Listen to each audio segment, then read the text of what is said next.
ஒருநாள் என் நெருங்கிய தோழி மீனாட்சி என்னை போனில் பார்த்து, சாரதா, இது உனக்கு தேவையா? இன்னும் எத்தனை நல்ல ஆட்கள் இருக்கிறாங்கன்னு சொன்னா.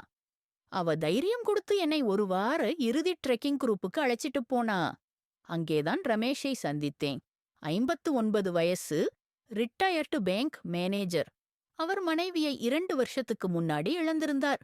ட்ரெக்கிங் முழுக்க அவர் என்னோடு பேசினார். இயற்கை, புத்தகங்கள், பயணம் எல்லாத்தையும் பற்றி ஆழமா உரையாடினோம். அவர் கண்களில் ஒரு அமைதியும் ஆழமும் இருந்தது. விக்ரமிடம் இருந்த வேகமும் ஃப்ளர்ட்டிங்கும் இல்லை. ஆனா ஒரு உண்மையான அக்கறை இருந்தது. ட்ரெக் முடிஞ்சதும் அவர் எனக்கு மெசேஜ் அனுப்பினார்.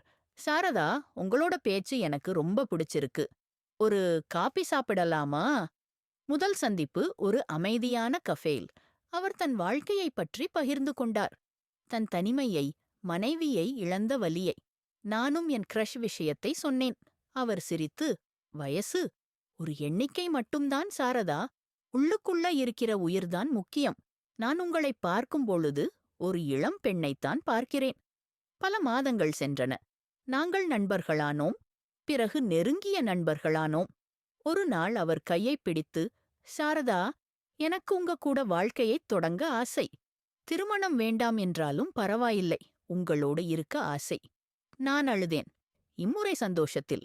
இப்போ நாங்கள் ஒன்றாக வாழ்கிறோம். ஒரு சின்ன அடுக்குமாடி குடியிருப்பில்.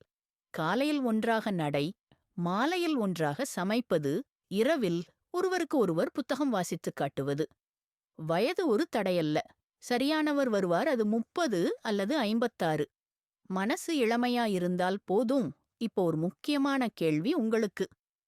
நீங்கள் 50 வயதுக்கு மேலே ஒரு புதிய காதல் அல்லது உறவைத் தொடங்கினால் உங்களுக்கு முதலில் வரும் உணர்வு என்னவாக இருக்கும்? பயமா? உற்சாகமா? சந்தேகமா? இல்ல வேறு ஏதாவது? கீழே கமெண்டில் உங்கள் உண்மையான எண்ணத்தை பகிர்ந்து கொள்ளுங்கள். வாழ்க்கையின் எந்த கட்டத்திலும் காதலும் சந்தோஷமும் சாத்தியம்தான். அதைப் பற்றி பேசுவோம்.